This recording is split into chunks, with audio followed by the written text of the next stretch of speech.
남편과는 대학교 졸업반 시절부터 긴 연애를 했습니다. 저희가 아직 결혼을 하지 않았을 당시 남편은 서울에서 혼자 자취 생활을 하고 있었습니다. 대학교를 입학하면서 독립을 했고 그 이후로부터 쭉 계속 서울에서 혼자 지냈다고 했어요. 제 주변에도 그런 사람들이 남편뿐만 아니라 여럿 있었기 때문에 그렇게 혼자 자취를 하고 있다는 게 전혀 이상하게 보이지 않았습니다. 하지만 명절이나 방학이 되어도 고향에 내려가기 바쁜 지인들과 달리 남편은 한 번도 본가로 내려가지 않더라고요. 방학 기간은 그렇다 치더라도 명절에는 가족들 생각이 나고 만나고 싶을 법도 한데 늘상 혼자 비좁아 터진 자취방에서 머무는 게 일이었어요. 저희가 연애를 시작한 지 얼마 되지 않았을 때입니다. 설날이 코앞인데 기차표도 안 사고 가타부타 고향에 내려가네 하는 말도 없이 느긋하게 방에서만 지내려는 남편을 보고 제가 부모님 보러 갈 준비 안 할 거냐고 물으니 자기는 안 가도 된다고 하더라고요. 생각해보니 부모님과 통화하는 모습도 제대로 본 적이 없었지요. 혹시나 하는 마음에 조심스레 왜 안 가냐고 물었지만 남편은 저랑 오래 붙어있고 싶어서 그런다며 능구렁이같이 말을 돌리더라고요. 저는 당연히 명절 때는 가족들과 함께 보낼 계획이었거든요. 그 사실을 남편도 알고 있었고요. 저랑 같이 붙어있고 싶다는 말은 그냥 하는 소리라는 걸 순식간에 눈치챘지만 아무래도 제게 말하기 싫은 사연이 있나 보다 싶어서 저도 그땐 더 이상 캐묻지 않았습니다. 그때는 남편이랑 결혼까지 하게 될 줄 몰랐기 때문에 이것저것 꼬치꼬치 따지려고 들지 않았거든요. 그렇게 쭉 연애를 해오다가 우리 둘 사이에 본격적으로 결혼 이야기가 나오기 시작하면서 문득 그동안 남편이 한 번도 부모님을 뵈러 고향에 내려가지 않았다는 점이 마음에 걸리더라고요. 저는 부모님과 같이 살고 있었기 때문에 꽤나 길었던 연애 기간을 거치며 당시 남자친구였던 남편을 저희 가족들에게 이미 소개시킨 지 오래였어요. 저희 부모님께서도 남편을 꽤나 마음에 들어 하셨기 때문에 명절날 매번 자취방에서 혼자 보내는 남편을 부모님께 소개시켜준 이후부터는 명절날 저희 가족들과 같이 시간을 보내던가 했었거든요. 그런데 남편은 그동안 부모님을 찾아뵙기는커녕 저를 소개시켜준 적도 없었으니까요. 전화통화라도 한번 시켜줄 법도 한데 남편은 매번 나중을 기약하면서 자기 부모님에 대한 이야기를 꺼려한다는 느낌을 받았었거든요. 결혼 이야기가 오고 가는 와중인데도 말이에요. 그래서 이번만큼은 그 이유를 확실히 알아야겠다 싶었습니다. 혹시 남편에게 돌아갈 고향이 없다거나 부모님이 안 계신다던가 하는 생각이 들기도 했거든요. 남편이 저러는 게 무언가 사정이 있다고는 눈치를 채고 있었지만 언제까지 남편이 말을 해줄 때까지 기다릴 수가 없었어요. 결국 며칠간 고민한 끝에 남편에게 시부모님 되실 분들에게 정식으로 인사를 드리러 가고 싶다고 제가 먼저 말을 꺼냈습니다. 제 딴에는 남편의 정확한 대답을 듣기 위해 돌려서 물어본 거였다고 생각했는데 저의 제안에 남편은 난처해 보이는 눈치였습니다. 저는 다시 한번 어차피 상견례를 하게 되면 양가 어른들 다 모셔야 되는 거 알지 않냐고 적어도 그 전에 저를 부모님께 인사드리고 싶다고 채근하듯이 이야기를 하니 남편이 잠시 망설이다 저에게 털어놓을 게 있다며 자초지종을 듣고 놀라거나 자기를 다르게 생각하지 말아달라고 부탁하더군요.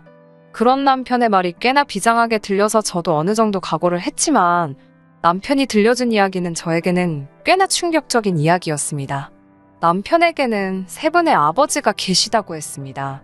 첫 번째 아버지는 남편이 세상에 빛을 보게 해주신 친아버지입니다. 하지만 남편이 태어나고 얼마 지나지 않아서 불의의 사고로 세상을 떠나셨대요. 워낙 남편이 어렸을 때 일이기에 사진으로 본 얼굴만이 기억에 있을 뿐 친아버지와의 그 어떤 추억도 없다고 했습니다. 친아버지가 돌아가시고 나서 반년 정도 지났을 무렵 시어머니는 동네에서 세탁소를 운영하던 분과 재혼을 하게 되셨대요. 그분이 바로 시어머니의 두 번째 남편입니다. 남편에게는 그분이 진짜 아버지나 마찬가지였다고도 하네요. 어머님이 재혼을 하고 얼마 지나지 않아서 두 분 사이에서 남자아이가 태어나면서 남편에게는 소위 배다른 형제가 생겼다고 합니다. 비록 이복 형제이기는 했지만 남편이 아버지에게 차별받거나 한 적 없이 두 형제 간의 사이도 좋았다고 하더라고요. 하지만 남편이 중학교를 졸업할 무렵 두 분은 이혼을 하시게 되었다고 했어요. 아버지와의 관계도 좋았고 형제끼리 우애도 돈독했다고 했는데 어쩌다 이혼을 하게 되신 거냐 물어보니 남편은 말을 이어가야 하나 말아야 하나 잠시 고민을 하는 듯 보이더니 어차피 결혼해서 살다 보면 알게 될 일인데 숨겨봤자겠지라며 나머지 이야기를 해줬습니다. 시어머니는 아주 못된 버릇이 있었는데 그건 바로 남의 물건에 손을 대는 거였대요. 두 번째 아버지가 세탁소를 운영하셨다고 했잖아요. 손님들이 가끔씩 비싼 옷을 맡기거나 했는데 어머님은 이를 돕는 척 세탁소에 나가서 가끔씩 손님들이 맡겨놓은 옷을 몰래 빼내와서 입고 다니거나 하셨다네요. 그것 말고도 동네 마트나 백화점 같은 데서도 필요하지도 않은 물건을 슬쩍 집어오는 등 그런 식의 작은 사건 사고가 많았다고 하더라고요. 아버지도 어머니가 손님들이 맡겨놓은 옷을 입고 다니는 걸 알고 있었지만 한동안 그걸 문제로 별다른 사고가 없었기 때문에 그냥 묵인해 주시고 계셨답니다. 그러다 하루는 세탁소에 온 손님이 잠시 자리를 비운 사이에 손님이 깜빡 두고 나간 핸드백에 손을 댔고 그 장면을 그대로 들켜버리는 바람에 결국 경찰서까지 가는 일이 발생한 거예요. 결국 동네의 시어머니에 대한 안 좋은 소문이 파다하게 퍼지면서 그 전까지는 별일 없었던 손님이 맡긴 옷을 입고 다니는 등의 사실까지 다 들키게 되었다네요. 소문이 퍼져나가는 건 상상 이상으로 빨랐고 원래도 좋은 일을 하신 건 아니지만 소문이 꼬리에 꼬리를 달아가며 확대되면서 결국엔 아버지가 하시던 세탁소가 문을 닫는 지경에 이르게 되었고 그 일을 계기로 결국 두 분은 헤어지셨답니다. 아버지와 남편의 배다른 동생은 다른 지역으로 이사를 가게 되었다고 해요. 그래도 그때 아버지께서는 남편에게 원한다면 같이 가겠냐고까지 물어봐 주셨답니다. 하지만 남편은 시어머니의 행동에 죄책감을 느꼈고 아무리 미워도 하나뿐인 어머니였기에 차마 어머니를 혼자 두고 떠날 수 없었답니다. 결국 아버지를 따라가지 못했고 지금까지 연락만 주고 받고 있다고 했습니다. 자기는 그 분을 진짜 아버지라고 여기고 있기는 하지만 어머니가 서운해하실 게 마음에 걸려 연락 정도만 주고받을 뿐 그 이후로 찾아뵙거나 한 적은 없다고 하더라고요. 그러다 남편이 서울에 있는 대학에 합격하면서 서울로 올라오게 되었고 어머니는 고향에 혼자 남게 되셨다고 해요. 처음 서울에 혼자 올라오고 나서도 남편도 다른 친구들처럼 명절이고 휴가면 내려가서 어머님을 뵙고 오곤 했었답니다. 그리고 남편은 군대에 입대를 하게 되었는데 군복무를 하는 동안 어머님께서 7살 어린 남자와 세 번째 결혼을 하게 되셨다는 소식을 접했다고 해요. 그리고 남편은 어머님의 세 번째 재혼을 기점으로 어머님이 계시는 고향에 내려가는 일을 멈췄다고 했습니다. 하지만 그건 남편의 선택이 아니었다고 해요. 군복무를 마치고 원래는 복학할 때까지 어머님과 같이 시간을 보내려고 했는데 그쪽 남자가 자기를 워낙에 불편해했다고 하더라고요. 안 그래도 서울의 자취방만 다시 구하게 되면 고향을 뜰 생각이었는데 어머님께서 매일같이 서울에는 다시 언제 올라가냐고 보채던 모습에 도망치듯 혼자 서울로 올라왔다고 합니다. 자취방을 새로 구하고 맞는 첫 번째 추석날 고향에 내려갔는데 어머님께서 그쪽 집에서 워낙 자기를 불편해하니 명절 때에도 특별히 오지 않아도 된다는 식으로 말씀을 하셔서 그 이후부터는 고향에 내려가지 않았다고 하네요. 그래서 남편은 자취 생활을 이어가면서 어머님을 보러 한 번도 내려간 적이 없던 것이었고 그러는 와중에 저랑 만나게 되었고 결혼을 약속하기까지 되었다는 말이었습니다. 드라마 같은 남편의 가정사를 듣고 나니 남편이 안쓰럽기도 했지만 한편으로는 혼란스러웠습니다. 분명 남편이 잘못한 건 하나도 없었지만 가정사가 복잡한 남자와의 결혼이라니 결단을 내리기가 쉽지 않았습니다. 그동안 남편이 저에게 보여준 모습은 정직과 성실 그 자체였지만 옛말에 피는 못 속인다고 했으니 찝찝한 마음이 들었던 것도 사실이에요. 하지만 남편은 그런 제 고민을 눈치채기라도 했는지 결혼을 하더라도 시어머니와의 왕래는 거의 없을 것이며 있다고 해도 저에게 어떤 피해도 가게 하지 않을 테니 자기만 믿고 따라와 달라고 하더라고요. 이미 어머니와 왕래가 없는지도 벌써 몇 년째인데 결혼을 하더라도 어머니 쪽에서 자기를 워낙에 불편해하고 있으니 결혼을 하더라도 자기 가족들과 엮일 일은 거의 없을 거라면서요. 그렇게 저는 남편과 결혼을 하게 되었습니다. 실제로 남편의 말처럼 결혼식을 올리기까지 남편이 말한 대로 시어머니와의 그 어떤 충돌은 없었습니다. 불편을 겪은 일이 아예 없지는 않았어요. 상견례 당시에 시어머니의 태도에 약간 실망스러운 부분이 있었어요. 아들의 결혼을 축하해준다기보다도 혹시 결혼을 장사로 생각하시는 건가 싶을 정도의 태도로 일관하셨습니다. 아들의 결혼식에서 가장 큰 관심사가 본인이 갖고 싶었던 명품 가방을 예단으로 꼭 받아내겠다 하시는 소리였으니 말 다 했죠. 상견례 자리인데도 남편은 몹시 화가 나서는 그런 식으로 나오실 거면 결혼식도 아예 나오시지 말라고 어머님께 큰 소리를 치더라고요. 그 모습이 참 믿음직스러웠습니다. 남편은 어머님과 관련된 일로 제가 신경 쓸 부분이 없도록 하겠다고 호언장담을 했어요. 상견례 당시에 보여준 모습도 있었기 때문에 그 모습이 신뢰가 갔습니다. 하지만 남편이 다짐과는 달리 생활은 생각하지 못한 방향으로 흘러갔습니다. 저희가 결혼하고 얼마 되지 않았을 때입니다. 시어머니께서 저에게 다시 저희 남편과 옛날처럼 잘 지내보고 싶으니 저더러 중간다리 역할을 잘해줬으면 좋겠다는 연락을 받게 되었습니다. 그때만 해도 저는 정말 어머님께서 순수한 마음으로 남편과의 관계 회복을 위해 노력하고 싶으신 걸로만 생각했습니다. 그리고 몇 주 뒤 시어머니께서 서울에서 지내게 되신다는 소식을 접하게 되었습니다. 지금 같이 살고 계신 분에게는 20대 중반의 딸이 있는데 그 딸이 저희보다 몇 달 먼저 시집을 갔다는 사실은 상견례 때 어머님이 말해줘서 이미 알고 있었어요. 저희 결혼식 날짜를 그 딸의 출산 예정일에 맞춰서 했으면 좋겠다고 하셨으니까요. 2번 왔다 갔다 하기 싫으시다고 하시면서 말입니다. 아무튼 그 신우가 이번에 출산을 하게 되면서 그 딸 산후조리를 해주러 올라오신다는 이야기였어요. 저는 속으로 친딸도 아닌데 산후조리라니 참 대단하시다는 생각을 했습니다. 그런 굉장한 모성애와 책임감을 다른 사람 자식이 아니라 당장 부모 사랑 충분히 못 받고 자란 것 같은 자기 아들에게 주셨으면 어떨까 하는 생각이 들었어요. 솔직히 산후조리를 도와주러 오신다는 말이 살짝 고깝게 들리긴 했습니다. 거기에 이어서 시어머니는 그래서 말인데라며 저에게 전화를 건 본격적인 이유를 꺼내셨습니다. 3주 동안 올라와 계셔야 하는데 그 집은 너무 작아서 당신이 계실 곳이 없다며 저희 집에 계시면 안 되겠냐는 거였어요. 생각지도 못한 부탁을 해오셨기에 당황스러웠지만 저는 시어머니께 그건 어려울 것 같다고 말씀드렸습니다. 솔직히 남편과 피 한 방울 안 섞였는데 신우라는 생각조차 안 들기도 하고 설령 100번 양보해서 그게 제 신우라고 해도 신우 산후조리 도와주러 오시는 건데 왜 잠은 저희 집에서 주무신다는 건지도 이해가 되지 않았습니다. 제가 기분이 나빠 있기도 했고요. 그렇지만 시어머니는 저에게 이참에 저희 집에 계시면서 남편과 오해도 풀고 싶다는 핑계를 대셨습니다. 그 말을 들으니 방금까지 다른 사람 자식 말고 자기 자식에게나 잘하지라고 생각했던 저였기에 무작정 안 된다고 할 수가 없더라고요. 일단 남편과 이야기를 해보겠다고 말씀을 드리곤 전화를 끊었어요. 남편에게 전화를 걸어 방금 있었던 이야기를 전하니 남편은 어이없다며 깊은 한숨을 2-3번 내쉬더라고요.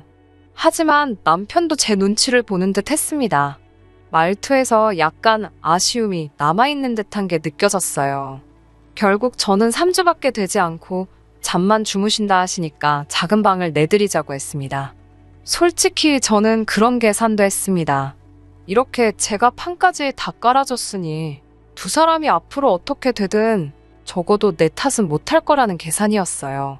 그렇게 며칠 뒤 시어머니께서 저희 집에 올라오셨습니다. 3주 동안 아기 봐주러 오신 분 치고는 형형색색의 갖가지 옷부터 신발까지 짐이 참 많으시더라고요.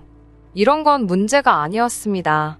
진짜 골치가 아팠던 건 아기를 봐주러 가신다는 분이 아침마다 패션쇼를 하셨다는 거지요. 당신 옷과 가방뿐만 아니라 제 물건까지 손을 대시면서 말이에요. 물론 저에게 말로는 한번 걸쳐봐도 되냐, 신어봐도 되냐, 입어봐도 되냐며 허락을 구하듯이 말씀하셨지만 그건 누가 들어도 허락을 구하시는 게 아니었어요. 그리고 일단 제 것을 빌려가시면 제때 돌려주시는 법이 없었습니다. 예를 들어 올해 초봄에는 제가 큰맘 먹고 구매한 명품 가디건이 있었는데 그걸 말씀도 없이 빌려가서 몇 날 며칠을 입고 계셨어요. 결국 제가 돌려달라고 말씀드리니 그제서야 제가 아무 말도 없길래 제가 그걸 시어머니께 그냥 드린 줄 알았다는 황당한 변명을 하시더군요. 그래도 시간은 금방 흘러서 2주하고도 3일이 지났을 때였습니다.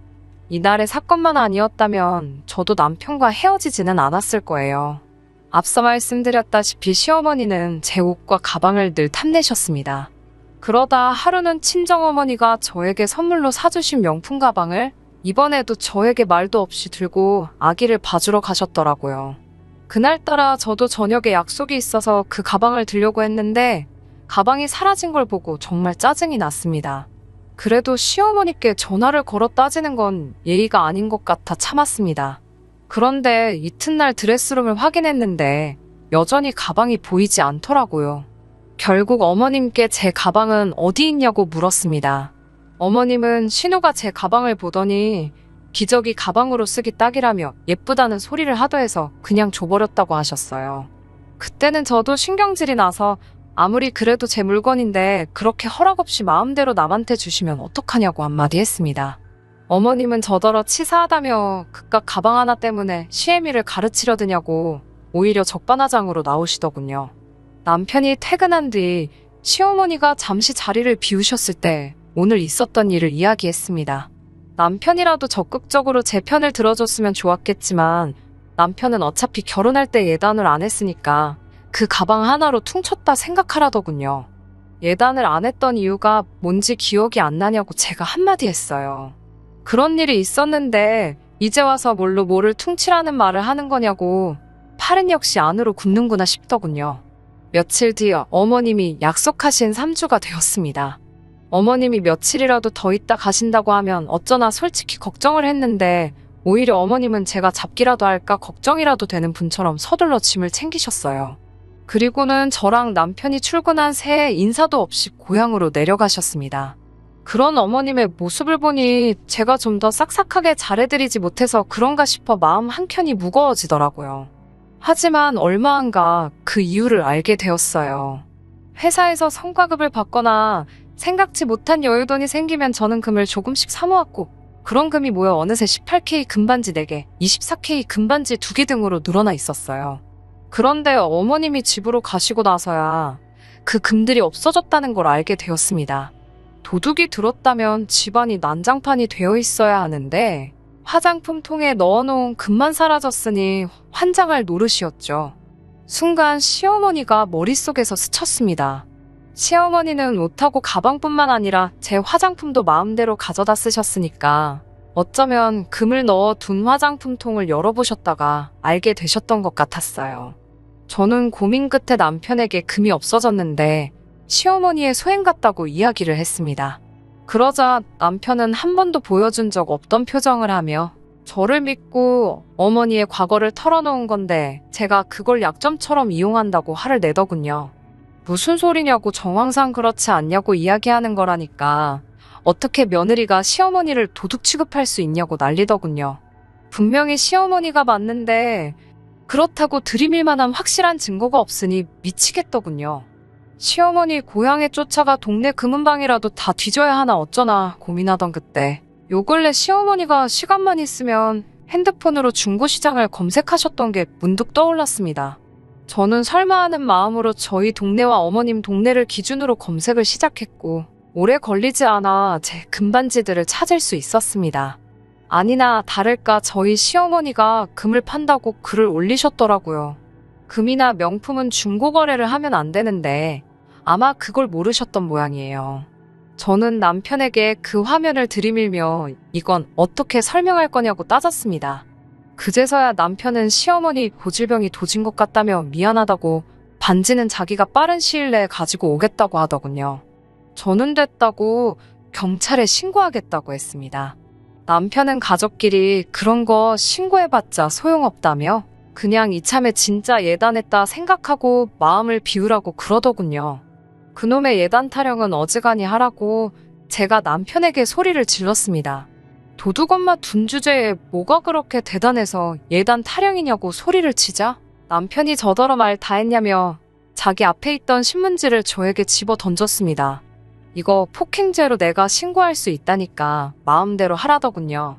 무슨 친족 쌍도레인지 뭔지를 거들먹거리길래 제가 혼인신고도 안 했는데 친족 좋아한다고 비웃어줬습니다. 그 길로 저는 짐을 챙겨 친정으로 가 그간 있었던 일을 모두 털어놓았습니다. 친정 부모님은 지저분한 일은 빨리 털어버리는 게 좋다며 빨리 변호사부터 알아보라고 하시더군요. 그렇게 저는 변호사의 도움으로 손해배상 청구를 먼저 시작했습니다. 시어머니와 남편 때문에 이 혼인이 파탄났기에 위자료와 결혼식 비용에 들어간 돈을 청구했지요. 위자료 1,000만 원, 결혼식 비용 1,000만 원 그리고 시세에 맞춘 금값으로 손해배상을 해주면 절도죄로 형사고소는 하지 않겠다고 했습니다. 솔직히 하루라도 빨리 남편이나 시어머니와 관계를 끊고 싶었기 때문에 저도 일을 복잡하게 만들고 싶지도 않았거든요. 남편은 저더러 완전히 날강도라며 울분을 토했지만 결국 지를 낳아준 엄마라서 그런지 저에게 3,000만 원을 건넸고 이걸로 합의하자고 하더라고요. 평생을 행복할 줄 알았던 결혼 생활이 이렇게 허무하게 끝나게 된 것에 대해 슬펐지만 그래도 더 지저분하게 끌지 않아서 다행이다 생각했어요. 대학 시절부터 횟수로만 따지면 10년이 가까운 세월을 함께한 사람입니다. 그 10년에 가까운 세월 동안 자기 어머니 찾아보러 한 번을 가지 않았던 남편이었는데 이렇게 단 몇 달 만에 어머니에 대한 마음이 바뀔 거라고는 생각조차 해본 적이 없어요. 그만큼 천륜이란 건 저버리기 힘든 게 아닐까 하는 생각도 드네요. 좁아터진 자취방에서 혼자 외롭게 명절을 보내던 남편을 동정했기에 제가 할 필요도 없던 오지랖을 부려 이 사단을 낸 게 아닐까 싶기도 해요. 하지만 어차피 그렇게 싫어했던 어머니일지라도 남편에게는 언제나 저뿐만 아니라 다른 걸 제쳐두고도 1순위였던 거였지요. 이 일이 아니라 나중에 무슨 일이 있었어도 남편은 제가 아닌 어머님을 택했을 거예요. 차라리 혼인신고도 하기 전에 이렇게 일찍 갈라서게 돼버린 것이 오히려 저한테는 더 잘된 일일지도 모르겠네요. 금이야 다시 사면 되는 거고 돈이야 다시 벌면 되는 거지만 이미 한번 깨져버린 부부간의 신뢰는 다시 붙여버릴 수 없는 것이니까요. 남편은 어차피 회사나 기반이 다 서울에 있기 때문에 엄마 따라 고향으로 내려가진 않았습니다. 저한테 이렇게까지 해야만 했냐며 아직도 이 모든 일의 원흉이 저라고 생각하더라고요. 하지만 저와의 결혼 생활을 포기하면서까지 지켜낸 어머님인데도 불구하고 어머님은 남편을 다시 가족의 일원으로 받아주지 않으셨나 봐요. 자기 때문에 아들의 인생이 다시 한번 만신창이가 되었음에도 결국 지난 설날에도 남편은 가족들의 따뜻함마저 느끼지 못한 채 또다시 혼자 외로운 명절을 보내야만 했었나 봐요. 이혼 후에 저에게 그 어떤 연락도 해오지 않던 남편이 후회하고 있다며 연락을 해왔거든요. 자기가 내린 결정에 대해 후회하고 있고 이미 연을 끊어낸 어머니였으니 두 번이 어렵겠냐며 저와 다시 시작하고 싶다고 어렵게 말을 꺼내왔어요. 하지만 더 이상 저는 남편을 위해 싸구려 동정심을 발휘하고 싶지 않았어요. 스스로를 그렇게 고립하고 외로운 삶을 선택한 건 그 누구도 아니고 당신 본인의 결정 아니겠냐고 했어요. 이미 저와도 부부의 연을 한번 끊어낸 사람인데 나라고 두 번이 어렵겠냐. 어머니와 나 사이에서 두 번 다시 당신을 줄다리기 하고 싶은 생각이 없으니 이번을 마지막으로 저에게 그 어떤 연락도 하지 말아달라고요. 스스로 자초한 일이니 그에 따른 책임은 당신이 지는 거라고 했어요. 남편은 앞으로도 쭉 혼자서 그렇게 외롭게 지내게 되겠지요. 제가 나쁜 사람일 수도 있겠지만 한편으로는 남편이 그렇게 평생을 잘못된 결정을 내린 후회 속에서 살아갔으면 좋겠습니다. 저나 남편이나 아직 전기 때문에 두 번째의 기회가 있을 테지만 적어도 이번 일이 남편이 다시 두 번째 기회를 갖게 되었을 때 진짜 중요하게 생각해야 할 게 무엇인지 교훈이 되었을 거라 생각하려고 해요. 아니면 그렇게 평생을 가족이란 울타리 없이 혼자 살아야만 할 테니까요. 끝까지 들어주셔서 감사합니다. 오늘의 사연은 여기까지입니다. 구독과 좋아요, 알람 설정 부탁드리고 더 좋은 사연으로 다시 찾아뵙겠습니다. 감사합니다. 신바람 사연 아파트 오늘의 사연 시작하겠습니다. 안녕하세요. 20대 후반의 여자입니다. 아무리 사람의 욕심이 끝이 없다지만 도를 지나친 욕심과 그 속마음과 본성을 숨기고 저와 결혼하려고 했던 남자친구와 얼마 전 파혼을 했습니다. 그때는 혼자서 많이 힘들었는데 지금은 다 털어내고 나름 행복하게 살고 있어요. 어릴 적에 온 가족이 이민 생활을 하다가 20대 초반에 한국을 돌아오게 되면서 친구도 많이 없어 어디 털어놓을 사람도 없었는데 우연찮게 자기의 사연을 공유하는 이곳을 알게 되면서 이렇게 저의 이야기도 한번 보내봅니다. 앞서 말씀드렸다시피 저희 가족들은 제가 어린 시절에 미국으로 이민을 떠났습니다. 가정 형편이 좋아서 떠난 이민이 아니에요. IMF 이후 아버지가 실직을 해서 힘들어진 상황에 더 이상 한국 땅에 발붙여 살 만한 곳이 없어서 도망치듯 떠난 이민입니다. 자랑스러운 일은 아니네요. 가족 중에 그 누구보다 고생한 건 저희 어머니셨어요. 그나마 요리를 잘 하시는 편이라서 말도 안 통하는 타국 땅에서 그래도 장사를 크게 하고 있는 한식당에 취직을 하셔서 저희 가족들을 먹여 살렸습니다. 다행히 저희 고모께서 미국에 이미 오래전에 먼저 넘어가셔서 자리를 잡고 계셨는데 당시 혼자 지내시던 고모가 집에 빈 방을 내어주시면서 미국에 정착하는데 그렇게 많은 돈이 필요하지 않았습니다. 하지만 평생을 회사원으로 살아오신 아버지가 미국에서 할 만한 일이 많지 않았어요. 아버지께서 영어를 할 줄 아시는 것도 아니고 그렇다고 특별한 기술을 가지고 계시지 않았기 때문에 아버지는 근처 교민들의 가게에서 일당 받으면서 일을 하셨습니다. 한국에서 다니시던 회사가 망하기 전까지는 그래도 회사에서 나름 부장님 소리 들으며 일을 하셨기 때문에 자꾸 그 시절 생각을 하면서 몸쓰는 일을 하는 걸 굉장히 싫어하셨어요. 자격지심도 생겼는지 말도 안 통하는 곳에서 일자리를 주신 고마우신 분들과 자주 다퉈서 일을 그만두는 건 부지기수였고 나중 가서는 일도 안 나가시고 집에서 매일 술만 드시는 게 일이었습니다. 그나마 제가 나이가 워낙 어릴 때라서 제가 학교 끝나는 시간부터는 보호자가 필요했기 때문에 아버지가 그 역할을 자처하시고 대신에 어머니가 매일같이 일하러 나가셔서 고생을 많이 하셨습니다. 아버지의 술주정 정도는 참을 수 있었는데 뭐가 그렇게 힘드셨는지 어머니가 벌어온 돈을 가지고 아버지는 몰래 도박에 빠져들기 시작했고 나중 가서는 우리 가족의 정착자금과 제 대학 공부를 위해 어머니께서 따로 모아놓은 돈에까지 손을 대시면서 10년 가까이 아끼고 모아온 소중한 돈을 하루아침에 탕진해버리셨어요. 그 어떤 힘든 일이던 간에 꿋꿋이 참아오신 강인하신 어머니도 그 상황만큼은 견뎌내실 수 없으셨나 봅니다. 어머니가 그렇게 격한 감정을 표현하신 건 처음 봤어요. 어떻게든 저 하나만큼은 고생시키지 않고 모자람 없이 키우고 싶으시다던 어머니는 그날 모든 걸 포기하셨어요. 그렇게 오열하던 어머니의 모습이 제가 미국에서 본 어머니의 마지막 모습입니다. 다음날 어머니는 편지 한 장만 남기시고 혼자 한국으로 떠나셨어요.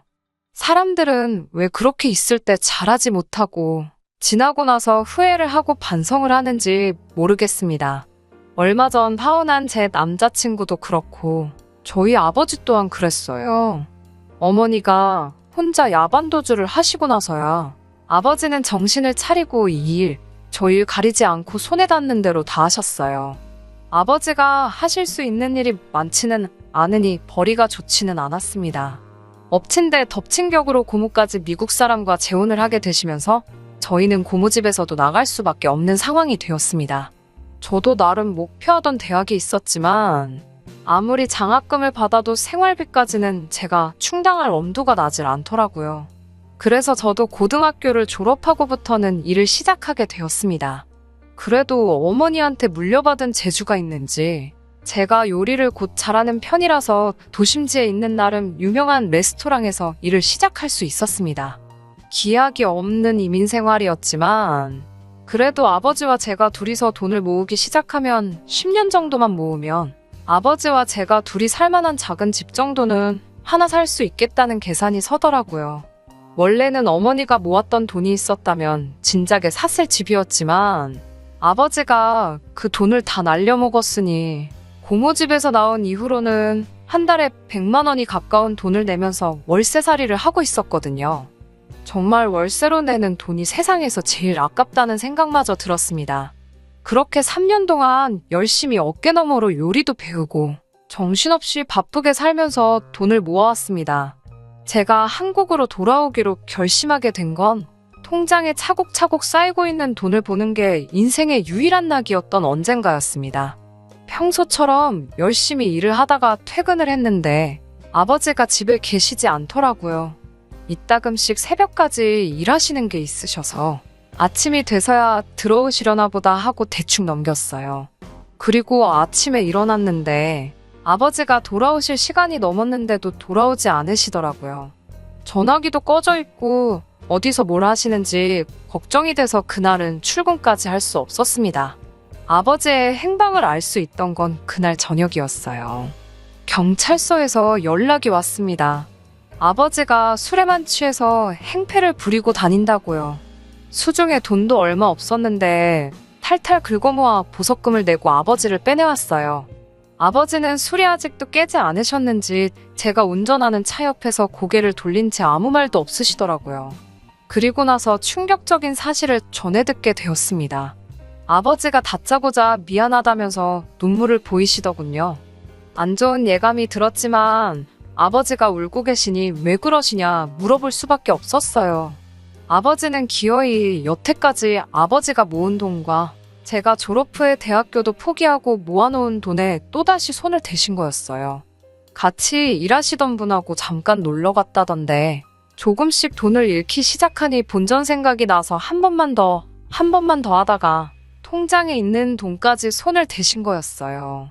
막상 저희를 버리고 떠난 어머니가 원망스러웠는데 그때가 되니 어머니 기분이 이해가 되더라고요. 정신 차린 듯 보였지만 태생부터 구제불능이었던 아버지였던 거예요. 차라리 어머니가 저를 혼자 남겨두지 않고 같이 데리고 가셨으면 하는 생각이 들기까지 했습니다. 도무지 참을 수가 없었어요. 그 뒤로 아버지와는 한 집에 있어도 말 한마디를 섞지 않았습니다. 한 달 동안 정말 제가 일하던 레스토랑에서 법이 허락하는 선에서 최대한 일을 하고 남는 시간에는 아는 분 통해서 또 다른 일을 했어요. 그렇게 한 달 내내 쉬는 날도 없이 일만 했더니 제 손에 700만 원이라는 돈이 생겼습니다.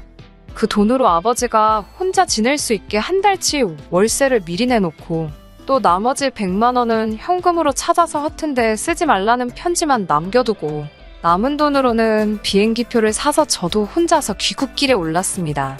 반나절이 넘게 걸리는 비행기 안에서 혼자 울었다가 한편으로는 후련하기도 한 마음 때문에 웃었다를 반복했어요. 누가 보면 저를 미친 사람으로 봤을 수도 있었을 정도로 정신없는 비행이었습니다. 아무튼 제 과거 이야기가 너무 길었네요. 한국으로 돌아오고 나서는 제 수중에 남아있는 돈으로 보증금 200에 월세 30만 원짜리 허름한 방에서 혼자서 생활을 시작했습니다. 영어는 자신이 있었지만 학위가 없는 저를 써줄 만한 영어 학원은 그 어디에도 보이지 않았어요. 그나마 배운 게 요리이다 보니 그걸 가지고 금세 취직을 해서 기본적인 생활을 유지할 수는 있었습니다. 미국에서도 요리하는 사람들이 박봉이기는 한데 한국도 마찬가지더라고요. 200만 원도 안 되는 월급이었지만 그래도 저 하나 입에 풀칠하고 사는 데는 모자람 없이 넉넉한 돈이었어요. 출퇴근하는데 드는 대중교통비만 제외하면 식사는 일터에서 해결할 수 있으니 다행히 돈 들 곳이 많지는 않았습니다.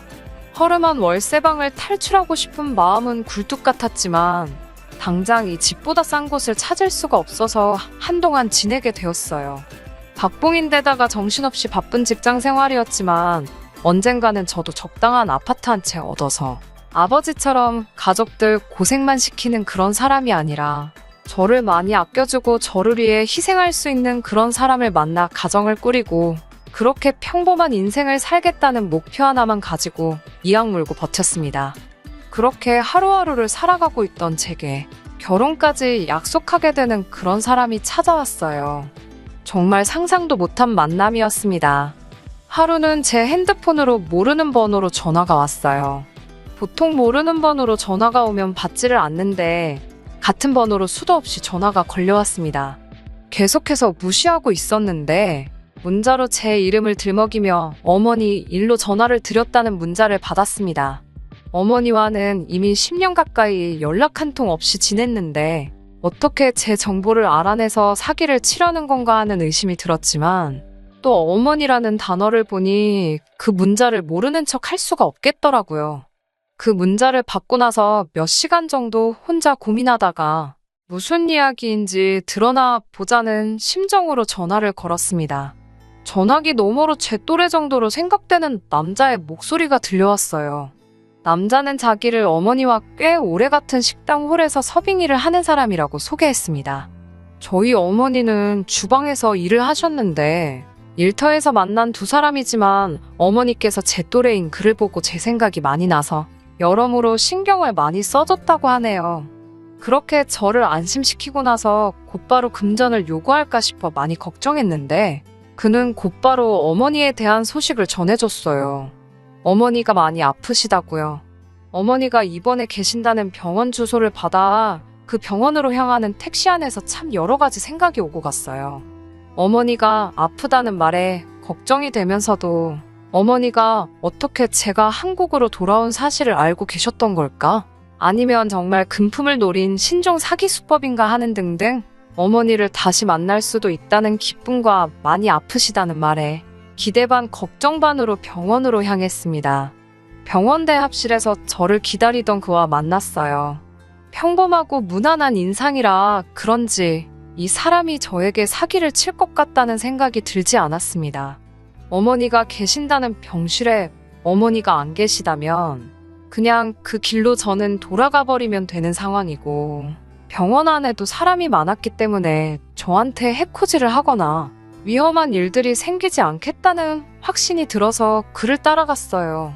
어머니가 입원해 계신다는 병실로 향하는 동안 그는 주절주절 여러 이야기를 해줬습니다.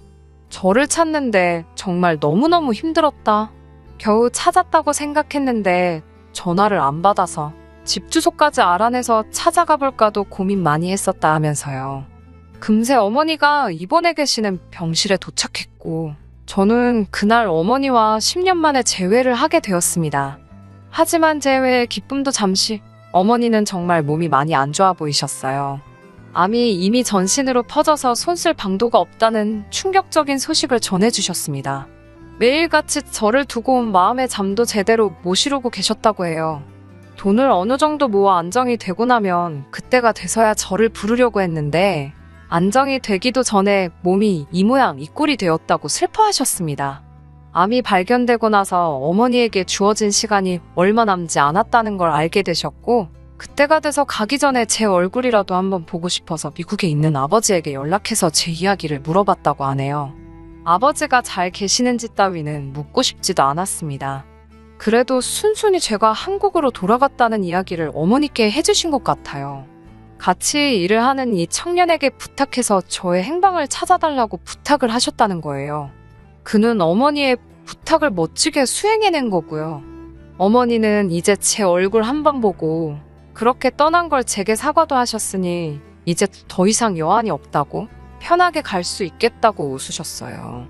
어머니께 이제 다시 만났는데 벌써 가실 생각만 하시냐고 제가 일을 관둬서라도 어머니 곁에 있어 드릴 테니 포기 말고 치료를 받자고 했습니다. 말한 대로 저는 바로 직장을 그만두고 매일같이 병원에서 어머니와 시간을 보냈습니다. 제가 있다고 해서 이미 암세포가 온몸에 퍼져버린 상황인데 당연히 더 나아질 일은 아니었어요. 어머니도 치료를 워낙에 힘들어하셨습니다. 그때 저를 찾아온 게 저를 찾아준 거였습니다. 그는 저에게 솔직한 자기의 생각을 말해줬어요. 옆에서 이렇게 간호해준다고 해서 나아질 상황이 아니다.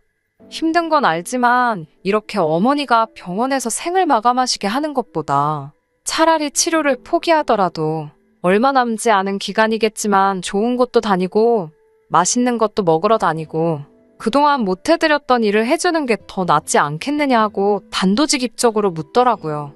어머니도 옆에서 듣고 있다가 치료가 워낙에 고통스럽기도 하고 저를 10년 만에 다시 만났는데 병원에서만 지내고 싶지도 않으시다고 병원비며 약값이며 치료비도 너무 부담이 되고 말한 대로 남은 시간을 우리끼리 행복하게 보내는 게 낫지 않겠느냐며 저를 설득하셨어요. 결정을 내리는 게 쉽지는 않았습니다. 그래도 어머니께서도 강하게 원하시는 바이기도 했고, 저도 언제까지 일을 쉬면서 어머니 간호를 하기에 제가 가진 게 너무 없다는 사실도 알고 있었기 때문에 그렇게 어머니와 퇴원수속을 밟게 되었습니다. 어머니는 제가 사는 곳에서도 차로 불과 30분밖에 떨어지지 않은 가까운 곳에 살고 계셨어요. 한국에 있는 동안 이렇게 가까이 살고 있었는데도 몰랐다는 생각에 저도 제가 왜 돌아오자마자 어머니를 찾지 않았던 것인가 하는 후회가 컸습니다. 빌라 2층에 거주하셨는데 2층으로 올라가는 계단마저도 힘에 부처 하시더라고요. 그걸 보는 제 마음이 편치 않았습니다. 저를 찾아준 그는 기꺼이 같이 일을 나가지 않으면서도 운전기사 노릇을 자처하면서 저랑 어머니가 여기저기 같이 놀러 다니고 어머니와 같이 시간을 보낼 수 있게 도와줬어요. 아무리 같이 일하면서 친분이 있었다고 해도 가족도 아닌데 이렇게까지 해주는 사람이 세상에 어디 있는가 하는 생각까지 들었습니다. 그렇게 셋이서 같이 시간을 보내다 보니 저도 자연스럽게 그와 정이 들기 시작했어요. 그리고 그 남자의 고백으로 저희는 연인 사이가 되었습니다. 어머니도 일을 하면서 그를 보면 제 생각이 많이 났고 어머니 눈에는 요즘 세상에 이렇게 성실한 청년이 또 어디 있겠냐며 저희가 연인이 된 사실을 축하해 주셨어요. 그렇게 짧고도 긴 4개월이 지나갔고 어머니는 결국 돌아가셨습니다. 그래도 가기 전에 저와 함께 시간을 보낼 수 있어서 많이 행복하셨다고 든든한 짝이 생긴 걸 두 눈으로 보고 가니 안심이 된다는 마지막 말을 남기고 저는 다시 어머니와 영영 이별을 하게 되었습니다. 참으로도 견디기 힘들었습니다. 그래도 남자친구가 제 곁에서 든든한 기둥 역할을 해주었기에 이겨내는데 그리 오랜 시간이 걸리지 않았습니다. 어머니의 장례식이 완전히 끝나고 나서 얼마 뒤에 어머니께서 제 앞으로 거액까지는 아니지만 상당한 금액의 보험금을 남겨두셨다는 사실을 알게 되었어요. 어머니가 살고 계시던 빌라도 제가 상속을 받게 되었고요. 아이러니하게도 어머니를 떠나보냄과 동시에 제가 꿈꾸던 평범하고 안정된 삶을 손에 넣게 되어버린 거죠. 그리고 나서 생각지도 못한 사람이 미국에서 저를 찾아왔습니다. 다른 사람도 아닌 제 아버지였어요. 어머니가 돌아가신 슬픔을 같이 나눠줄 줄 알았던 아버지는 대뜸 저를 보자마자 어머니가 남겨놓은 보험금이 있지 않겠냐며 다 알고 왔다고 저에게 돈을 요구하시더군요. 반평생을 부부로 살아왔기 때문에 그 돈을 가질 자격이 된다고 하시면서요. 그때 제 곁을 지켜준 게 남자친구입니다. 아무리 미워도 아무리 가족들 고생시킨 사람이라도 가족이었기 때문에 저는 아버지를 내칠 수 없었는데 남자친구는 단호하게 아버지에게 돈 한 푼도 주면 안 된다고 저에게 단단히 말을 해왔습니다. 어머니가 저의 행복을 위해서 남겨준 것이지 또다시 아버지에게 빼앗기라고 준 돈이 아니라면서 말이죠. 그렇게 지독하게도 오래되었던 아버지와의 악연을 끊어낼 수 있게 도와준 게 남자친구였습니다. 저는 그날 이후로 남자친구를 세상 그 누구보다 신뢰하게 되었어요. 그리고 정말 얼마 지나지 않아서 결혼 이야기까지 오고 가게 되었습니다. 그때까지도 저는 정말 제가 어머니를 조금이라도 일찍 찾았더라면 어머니가 제가 결혼하는 모습도 볼 수 있지 않았을까 하는 생각이 들었어요.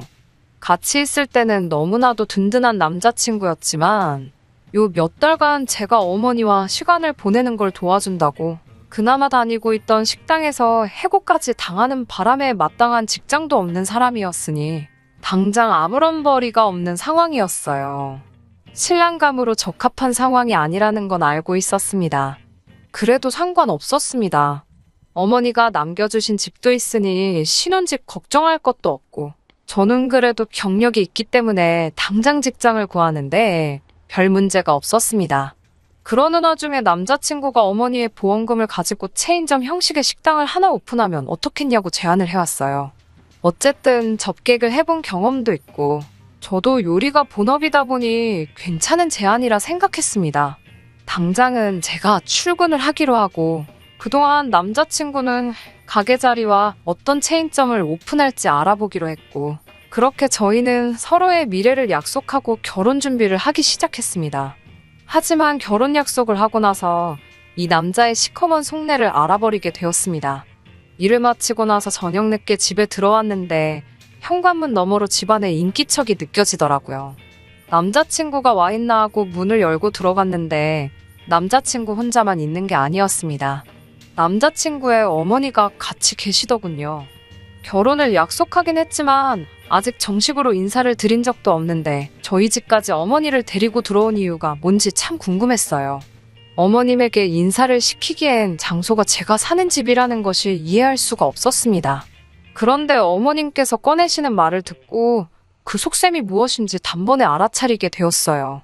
어머님은 저를 보자마자 이 집이 아무리 방이 2개라지만 3사람이 살기에는 너무 좁은 것 같지 않냐고 하셨어요. 제 이름이 뭔지, 제가 당신 아들과 결혼할 여자라는 사실도 묻기 전에 다짜고자 말이죠. 그러고선 돌아가신 어머니가 남겨준 보험금이 있다고 들었는데 이 집을 팔고 그 돈을 합쳐가지고 30평대 방 3개짜리 아파트를 하나 구하는 게 어떻겠냐고 말을 하시더라고요. 남자친구가 그 돈은 결혼 후에 저희가 사업을 시작할 때 쓰려고 해서 못 쓴다고 어머님에게 한마디 하더라고요. 어머님 의견에 반대를 해준 건 다행이지만 여전히 어머님이 왜 우리 집까지 와서 저러고 있는지는 설명이 되지 않았습니다. 그리고 무엇보다도 3사람이 산다는 게 무슨 뜻으로 한 말인지 그 의도가 너무 뻔히 보여서 제가 아무 말도 하지 않을 수가 없었어요.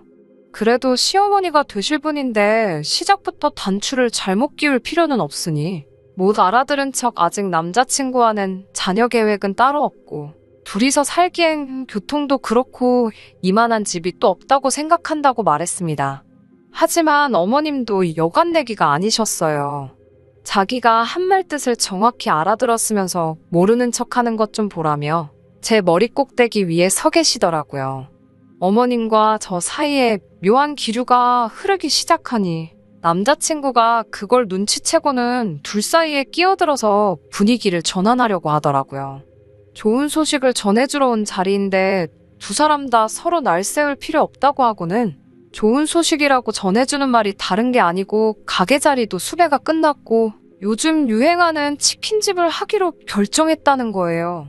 평소였으면 잘 되었다고 축하할 일이었겠지만 그렇게 썩 기쁜 소식이 아니었어요. 왜냐하면 남자친구가 저와 어머님을 뜯어말리면서 덧붙인 말 때문입니다. 남자친구는 이제 한 가족이 될 사이인데 사이좋게 지냈으면 좋겠다고 말을 하더라고요. 남자친구를 방으로 끌고 들어가 말했어요. 사이좋게 지내고 말고를 떠나서 셋이 산다고 하시는 저 말씀이 대체 무슨 뜻이냐고 곧바로 따져 물었어요. 그러자 한다는 말이 너무나도 당당하게 무슨 말인지 모르겠냐고 말하며 우리가 결혼하게 되면 자기 어머니도 같이 함께 산다는 말이지 않겠느냐고 하는 겁니다. 그런 말은 전에도 한 적 없지 않냐 했더니 그래서 지금 말하는 거 아니겠냐는 뻔뻔한 대답을 하네요. 어떻게 그걸 나랑 상의도 없이 정할 수 있느냐 했더니 어차피 이제 어머니도 안 계시는데 자기 엄마를 어머니라 생각하고 모시고 살면 되지 않겠느냐는 알 수 없는 소리를 했어요. 그러면서 저를 위한 배려랍시고 한다는 말이 어차피 치킨집은 닭만 튀기면 되는 거니 제가 딱히 주방에 들어갈 필요까지는 없다고 하는 겁니다. 튀기는 거야 아무나 해도 되는 거고 저보고는 앞으로 일할 필요 없이 집에 있으면 된다고 하는 씨알도 먹히지 않는 소리를 꺼내는 겁니다. 요즘 같은 세상에 와이프 일 안 시키고 집에만 있으라고 하는 남자 흔치 않다며 저보고 복받은 거나 마찬가지라고 하더라고요. 마침 어머니도 혼자 집에서 외로우실 테고 여태껏 어렵게 살아오느라 외식도 제대로 못 해보셨는데 제가 요리를 할 줄 아니 집에서 이것저것 못 드셔본 음식들을 어머님께 요리해주면 딱 되겠다며 싱글벙글 저를 자기 어머니 수발들게 만들려는 식모계획을 천연덕스럽게 말하더라고요. 너무 어이가 없었어요. 나를 지켜주러 결혼하려던 거 아니었느냐 따졌더니 이게 지켜주는 게 아니고 뭐냐고 오히려 저에게 따져묻더군요. 돌아가신 어머니 돈 고스란히 물려받게 지켜준 게 누구냐면서요. 자기가 저와 결혼하려고 마음먹은 건 저를 지켜주고 싶어서가 아니고 제가 좋은 며느리감이 될 거라 생각했기 때문이랍니다. 정말 충격적이었어요. 남자친구가 말하는 그 좋은 며느리라는 조건이 말입니다. 아버지와는 절연했고 어머니는 돌아가신 외톨이이자 시어머니가 먹고 싶은 거 있을 때 제깍제깍 만들어다 바칠 수 있는 요리사. 어머니가 물려주신 좁아터진 빌라 하나와 얼마의 보험금이지만 갑자기 목돈이 생긴 벼락부자의 자기 없이는 혼자서 멘탈 관리조차 힘든 심약한 인간. 그게 남자친구가 말하는 좋은 며느리감의 조건이라는 거나 마찬가지잖아요.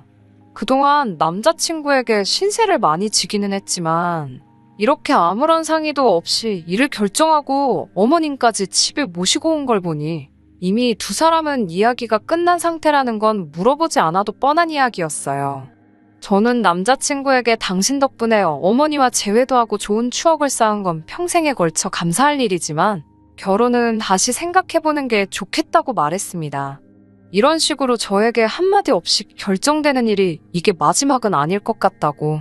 그리고 우리 어머니 돌아가신 목숨값으로 가게 열어서 평생 당신 어머니 수발 들며 살고 싶은 생각은 없다고 말했습니다.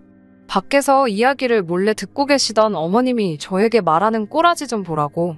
천혜고아를 며느리로 받아주는데 고마워는 못할 망정 은혜를 이딴 식으로 갚냐고 호통을 치시더군요. 파혼 이야기와 어머님이 저를 두 번 다시 안 볼 것 같이 하는 말에 남자친구 얼굴만 벌개져서 안절부절 못하고 있더라고요.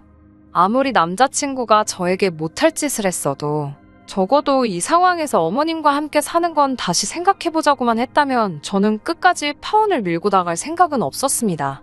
그래도 남자친구 덕분에 엄마도 다시 만나고 행복한 시간을 보내도록 도와준 건 사실이니까요. 그런데 남자친구가 고작 생각해서 한다는 말이 그렇다면 어머니를 다시 만나게 도와줬으니 자기가 모자란 건 대출을 받아서라도 가게를 열 수 있게 보험금의 반을 내놓으라는 겁니다. 자기 아니었으면 제 수중에 있지도 않을 돈이었으니 자기한테도 어느 정도 공이 있고 소유권을 주장할 수가 있다고요. 여태까지 함께했던 시간들이 무색하게 내가 믿고 있던 그 사람인가 하는 생각이 들었습니다. 저도 호락호락 넘어갈 수는 없었어요. 자꾸 이런 식으로 나오면 경찰을 부르겠다고 내 집에서 꺼지라고 소리를 지르며 두 사람을 내쫓았습니다. 그리고 며칠이 지난 후에 그제서야 남자친구가 직장도 없이 어머니랑 사는 건 답이 안 나온다는 걸 깨달았는지 자기만 살겠다고 어머니와 합가 이야기는 없는 일로 할 테니 다시 시작해보자며 울며불며 들러붙더라고요. 당연히 저희 대답은 싫다였습니다. 이미 그동안 쌓인 신뢰와 믿음을 일순간에 산산조각 내버린 당신 책임이라고. 내가 사람을 잘못 본 만큼 당신도 사람 잘못 봤다고. 나는 절대 좋은 며느리감이 아니니 조건에 맞는 사람 찾아보라고 하고 두 번 다시 연락하지 말라고 말했습니다. 정말 시시하게도 그렇게 이별을 통보하니 남자친구도 답이 안 나온다는 판단을 했는지 더 이상 제게 연락을 하지 않았어요. 앞으로 행복할 일만 있겠다는 생각을 했는데 시작도 하기 전에 저는 다시 외톨이가 되었습니다. 그래도 후회는 하지 않습니다. 신세졌다는 이유 하나만으로 남자친구의 어머니를 마치 내 어머니처럼 모시고 살 생각은 없으니까요. 아버지가 어머니의 보험금을 뺏어가지 못하게 막아준 것도 남자친구지만 한편으로는 제가 그 돈을 들였다면 자기 몫이 사라진다고 생각했기 때문에 그렇게 하지 못하게 한 건가 싶은 생각도 드네요. 비약이 너무 심할 수도 있겠지만 어머니 치료를 포기하라고 제안한 것도 혹시 병원비로 나갈 돈 때문에 보험금이 줄어들지는 않을까 걱정했던 게 아닌가 싶은 생각도 들어요. 그런 뼛속까지 구제불능인 사람이었다면 이렇게 헤어진 게 저에게는 오히려 더 잘된 일이 아닐까 하는 생각을 해봅니다. 그래도 덕분에 어머니와의 좋은 마지막 추억을 만들 수 있었으니 당분간은 그 추억을 발판 삼아 그 어떤 힘든 상황도 행복했던 그때를 회상하며 이겨내려고 해요. 부디 저한테 제가 찾은 행복한 미래가 찾아올 수 있게 여러분들도 저를 응원해주시면 참 감사하겠습니다. 끝까지 들어주셔서 감사합니다. 오늘의 사연은 여기까지입니다. 구독과 좋아요, 알람 설정 부탁드리고 더 좋은 사연으로 다시 찾아뵙겠습니다. 감사합니다. 신바람 사연 아파트 오늘의 사연 시작하겠습니다. 안녕하세요. 올해 가을에 결혼식을 앞두고 있던 예비 신부입니다. 지금은 부부가 되기는커녕 피해자 가족과 피의자 가족이 되어버렸네요. 드라마 같은 제 파혼 이야기를 한번 해보려고 이렇게 사연 보내봤어요. 결혼을 앞두고 있던 남자친구와 저는 대학교에서 선후배 사이로 만났습니다. 늘 듬직하고 자상한 남자친구는 대학생활 내내 많은 도움을 주었습니다. 특히 넉넉지 못한 가정 형편에 있었던 저는 장학금을 받지 않으면 안 됐기에 많은 시간을 공부에 할애해야만 했었어요. 그런 이유로 다른 연인들처럼 분위기 좋은 곳에 가거나 어디 맛있는 걸 먹으러 다닌다거나 하는 일반적인 연애를 할 수 있는 상황이 아니었어요. 그래서 처음에 남자친구가 제게 사귀자고 데이트 신청을 했을 때도 2번이나 안 된다고 밀어냈었고요. 하지만 남자친구는 한결같이 저를 사랑한다 말했고 끝내 제 마음을 돌리게 되었습니다. 오랜 시간 동안 저를 기다려준 남자친구가 저에게 결혼하자고 했을 때 저는 이 사람을 놓치면 안 되겠다 싶은 마음에 기쁜 마음으로 그 청혼을 받아들였네요. 저희 집이 처음부터 형편이 어려웠던 것은 아닙니다. 어린 나이에 어린 형제들의 학비를 벌겠다고 서울에 올라오신 아버지는 서울에서 할 수 있는 일이란 일은 하나도 빠짐없이 다 해봤다고 표현하실 만큼 고되고 억세게 살아오신 분이에요. 그 시대로 치면 늦은 나이인 나이 30에 비로소 저희 어머니를 만나서 결혼을 하셨고요. 아버지는 친구분과 작은 사업을 시작하셨고 큰 돈을 버셨다고 하셨습니다. 제 어린 시절 기억을 되짚어보거나 그 무렵 찍었던 사진들을 보신다면 어쩌다 이렇게 되었냐는 소리를 절로 하실 거예요. 아무튼 그러다 제가 고등학교에 들어갈 무렵 생각지도 못했던 일이 터졌습니다. 아버지와 같이 사업을 하시던 분이 회사 자금을 들고 잠적을 했다고 하네요. 사회생활을 시작하고 얼마 지나지 않아 알게 된 분이었는데 고향도 같고 이야기를 나눌수록 형제처럼 친근한 마음이 생겨 간이며 쓸개며 빼주신 게 화근이었습니다. 언젠가부터 무슨 일을 하고 먹고 살아야 할지 모르겠다고 하소연을 하여 사업에 껴준 건데 그렇게 뒤통수를 칠 줄은 몰랐다고 하셨습니다. 작정하고 야반도주 한 사람을 찾을 방법이 없었고 결국 저희 집이 쫄딱 망하게 되었지요. 그 이후로 한동안 힘든 시간을 보냈습니다. 어머니는 낮에는 남의 집에 가서 도우미를 하시고 밤에는 식당에서 설거지와 주방일을 하셨습니다. 그렇다 보니 손에 물이 마를 틈이 없었습니다. 아버지 역시 친구분 이삿짐 센터 일을 돕거나 공사판에서 벽돌을 나르시며 죽기 살기로 일을 하셨어요. 그렇다 보니 학교를 마치고 집에 돌아오면 아무도 맞이해주는 사람이 없었네요. 학원이라도 갈 수 있었다면 덜 외로웠겠지만 동네에 있는 보습학원도 다닐 여유가 되지 못했기 때문에 어머니든 아버지든 한 분이 집에 오실 때까지 햇빛도 잘 들지 않는 반지 앞 방에서 혼자 있기 일쑤였고요. 그러다가 문득 공부를 해야겠다는 생각이 들었습니다. 열심히 공부해서 꼭 성공해서 2분을 편하게 모셔야겠다 마음을 먹게 되었지요. 손에 물집이 잡혀서 연필을 잡을 수 없을 만큼 죽어라 공부를 하니까 당시 반에서 중간 정도이던 제 성적은 조금씩 올라가기 시작하더군요. 그러다 대입이 가까워졌을 무렵에는 학교에서 전교 1등 자리도 하게 되었습니다. 부모님 2분 다 해준 것도 없는데 대단하고 기특하다며 얼마나 기뻐하시던지요. 그 이후에는 한국에서 5손가락 안에 꼽히는 대학의 경영학과에 입학했고요. 사연 많은 저와는 달리 남자친구는 한눈에 봐도 곱게 자란 사람처럼 보였습니다. 부자들이 많기로 이름난 동네에서 고등학교를 나왔다는 남자친구는 대학교도 저에 비하면 비교적 수월하게 들어온 편이었습니다. 언행이나 행동에서 여유가 묻어나오는 남자친구는 그 여유만큼 씀씀이도 큰 편이었어요. 이런 남자가 날 왜 좋아하는 걸까 싶어 물어본 적도 있는데 저의 야무지고 똑부러지는 성격이 좋다고 하더군요. 무엇보다 제가 입버릇처럼 괜찮다고 마음을 편히 가지라고 하는 그 말이 듣기가 좋다고 하면서요. 아무튼 결혼 이야기가 나오고 나서 남자친구 집에 인사를 가게 되었습니다.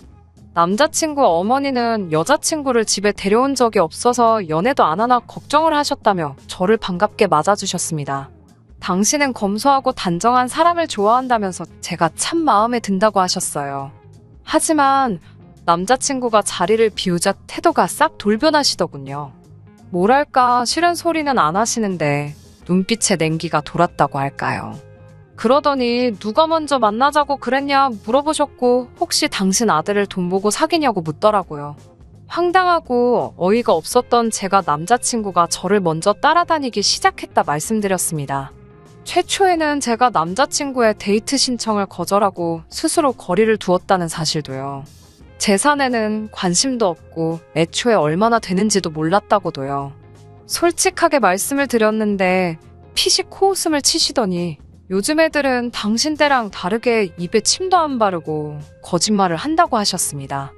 저는 거짓말이 아니고 진짜니까 남자친구한테 직접 여쭤보시라고 했더니 당신 아들은 눈치도 빠르고 착해서 물어보면 제가 원하는 대로 대답을 할 거라 했습니다.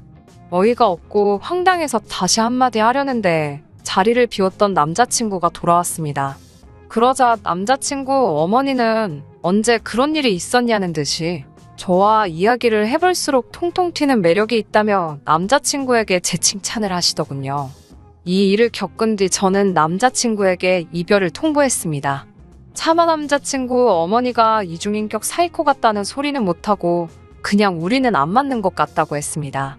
그런데 한 달 가까운 시간 동안 남자친구는 몇 번이고 전화하고 찾아왔습니다. 가슴이 아팠지만 흔들리면 안 된다는 생각으로 밀어내고 모른 척 했습니다. 이렇게 그대로 헤어질 생각이었으니까요. 그러던 어느 날 밤늦게 귀가하신 아버지께서 우리 집 앞에 사람이 쓰러져 있다며 구급차를 불러야겠다고 하시더군요. 저는 설마 싶은 마음에 나가봤고 거기엔 아니나 다를까 술에 취한 남자친구가 쓰러져 있었습니다. 아버지께서 아는 사람이냐고 물어보시기에 저는 그동안 있었던 일을 솔직히 털어놓았습니다. 저와 사귀던 사람이고 인사까지 갔었다는 이야기를요. 이야기를 다 들으신 아버지께서는 한참을 생각하시더니 그래도 이렇게까지 매달리는 걸 보면 남자친구가 저를 참 좋아하는 것 같다며 한 번 더 기회를 줘보면 어떻겠냐 하셨습니다. 그리고 남자친구 어머니는 한번 직접 만나 뵙고 싶다고 하셨어요. 혹시 오해가 있었을 수도 있지 않냐면서요.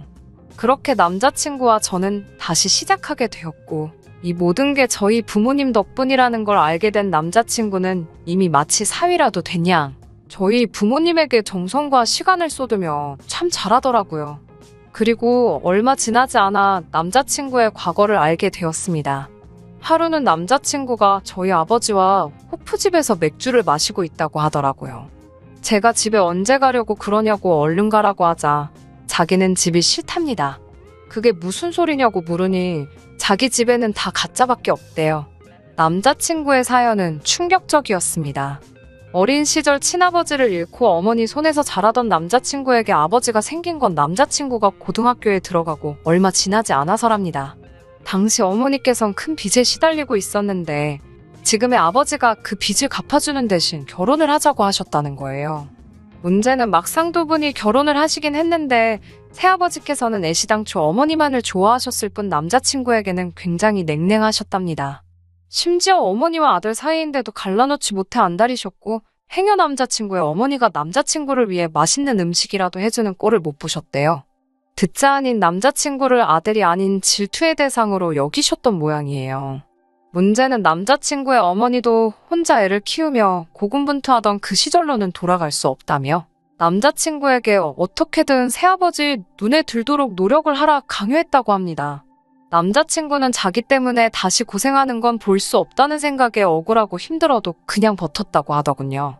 저는 그렇게 힘들었으면 독립을 하지 그랬냐고 물으니 잠시 말을 잇지 못하던 남자친구는 용기가 없었다고 했습니다. 그리고 남자친구가 왜 저와의 관계에 그토록 집착을 했는지 이해가 되었고 모성이라고 할까요? 남자친구에게 따뜻한 집과 사랑을 주는 사람이 되고 싶었습니다. 남자친구는 이제 그만 결혼하면 안 되냐고 물었고 저도 더는 미루고 싶지 않았어요. 다시 본격적으로 결혼 이야기가 오고 가기 시작했습니다. 그리고 그 무렵 저희 부모님에게도 좋은 소식이 들려왔어요. 오래전 아버지의 돈을 들고 잠적한 인간을 잡은 것 같다는 경찰의 연락이었습니다. 게다가 몇 년간 고생하시며 모으신 돈으로 얼마 전 비록 정말 작기는 하지만 건물을 하나 사셨는데 그 건물 앞으로 지하철역이 들어온다는 뉴스가 나오면서 예상치 못하게 큰 이익을 보게 되셨거든요. 저희 부모님은 행운의 여신이 다시 우리 가족을 향해 미소를 짓는 것 같다며 정말로 기뻐하셨습니다. 얼마 후 상견례의 자리가 만들어졌습니다. 서울에서 유명하다는 한정식 집으로 예약을 했어요. 저희 부모님과 제가 먼저 도착을 했고 얼마 지나지 않아 남자친구와 남자친구 부모님이 도착을 했습니다. 그런데 저희 아버지 안색이 좋지 않으셨어요. 어디 불편하시냐고 물으니 그런 건 아니라고 하시는데 평소답지 않으신 모습에 신경이 쓰이더라고요. 고지와 아버지께서는 남자친구 부모님께 양해를 구하시곤 어머니와 잠시 자리를 비우셨습니다. 무슨 상황인지 알 수 없었던 제 입장에서는 답답한 노릇이었어요. 잠시 저희 부모님이 자리를 비운 사이 남자친구의 아버지께서 부모님은 무슨 일을 하시냐고 물으시더군요. 앞서 말씀드렸다시피 먹고 사시느라 일 저일 안 해보신 일 없이 다 하시며 살았다고 할 수도 없어난처했지만 결국 솔직히 말씀드렸습니다. 제가 어렸을 때 믿던 분에게 크게 사기를 당해 여러 가지 일을 하시며 살아오셨다고요. 그러자 부모님 두 분 다 좀 귀가 얇으신가 아니면 판단력이 흐리신가 왜 젊어서부터 사기를 당하냐며 웃으시더군요. 황당하고 어처구니가 없어 제가 남자친구를 쳐다보니 남자친구가 미안하다는 제스처를 취하더라고요. 그때 저희 부모님께서 다시 돌아오셨습니다. 남자친구 아버지께서는 저희 아버지에게 생긴 건 안 그렇게 생기셨는데 젊었을 때 좀 맹하셨나 보다고 또 한마디를 하더라고요. 계속되는 막말에 도저히 참을 수 없었던 제가 저희 부모님께 그냥 가자고 했습니다. 역시 이 결혼은 하는 게 아닌 것 같다고 남자친구를 바라보며 말했고요. 그런데 저희 부모님은 괜찮다고 좀만 더 있어보자고 하시더군요. 그러더니 갑자기 남자친구 아버지에게 고향이 어디냐고 물으셨습니다. 남자친구 아버지는 고향을 말씀하시면서 그러고 보니 좀 낯이 익은 것 같은데 혹시 자기랑 어디서 본 적 있냐고 물었습니다. 그러자 남자친구의 어머니께서는 살아온 인생이 다른데 어디서 마주쳤겠냐며 무슨 재미난 농담이라도 한듯 깔깔 웃더니 혹시 우리 이사할 때 이삿짐이라도 날라준 거 아니냐고 묻더군요. 너무 모욕적이고 그 자리에서 아무것도 할 수 없는 제 자신이 너무 싫어서 부모님께 제발 가자고 하는데도 저희 부모님은 조금만 더 있어보자며 웃고 계셨습니다. 그러자 남자친구 부모님은 돈이 그렇게 탐이 나냐며 이런 소리를 듣고도 우리하고 사돈을 맺고 싶냐며 이래서 없는 사람들은 상종을 못한다고 하더군요. 보아하니 남자친구의 새아버지라는 사람은 남자친구가 저를 얼마나 사랑하는지는 관심도 없고 오히려 상처를 주고 싶어 하는 것 같았습니다. 그리고 남자친구의 어머니도 남자친구 말대로 당신 남편인 새아버지의 비위를 맞추기에만 급급한 것 같았고요.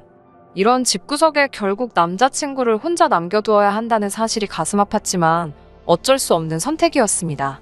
그때였습니다. 저희가 상견례를 하고 있던 방 안으로 어떤 남자 둘이 들어오더라고요. 그리고는 난데없이 남자친구의 아버지가 체포를 당했습니다.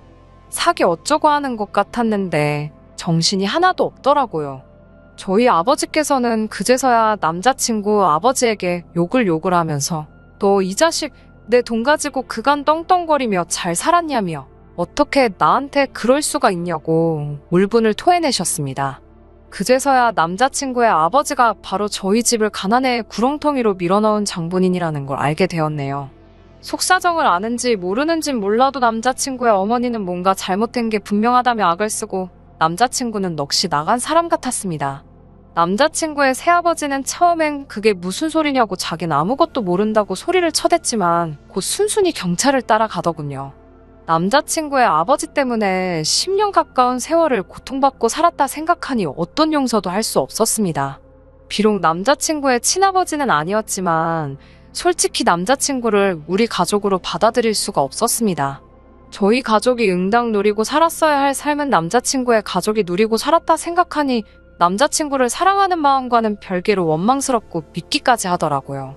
저는 남자친구에게 다시 한번 진짜로 이별을 고했습니다. 남자친구는 저와 헤어질 바엔 어머니와 인연을 끊겠다고 했지만 천륜이 그렇게 쉽게 끊어질 수는 없다는 걸 알기에 그럴 것 없다고 했습니다. 남자친구의 어머니가 설령 그 사기꾼과 이혼을 한다고 해도 머리로는 이해를 한다고 해도 마음에서 남자친구를 예전처럼 받아들일 자신이 없었습니다. 비록 시간이 걸리겠지만 남자친구의 아버지와 절대로 합의를 할 생각이 없기 때문에 어찌됐건 법적인 책임은 피할 수 없을 거라고 믿어요. 명색이 제가 직업이 기자인데 다시 미꾸라지 빠져나가듯 두진 않을 겁니다. 쉽게 포기하지 않고 부모님의 서름을 꼭 풀어드릴 생각이에요. 지금도 저희 아버지는 이 일로 제가 큰 상처를 받진 않았는지 걱정하십니다. 하지만 제게 부모님보다 소중한 사람은 없어요. 그렇기에 괜찮고 앞으로도 잘 살 수 있을 거라 믿습니다. 이렇게 털어놓으니 속이 후련하네요. 법적인 처벌까지 받고 나면 후기 들려드리러 또 오겠습니다. 끝까지 들어주셔서 감사합니다. 오늘의 사연은 여기까지입니다. 구독과 좋아요, 알람 설정 부탁드리고 더 좋은 사연으로 다시 찾아뵙겠습니다. 감사합니다.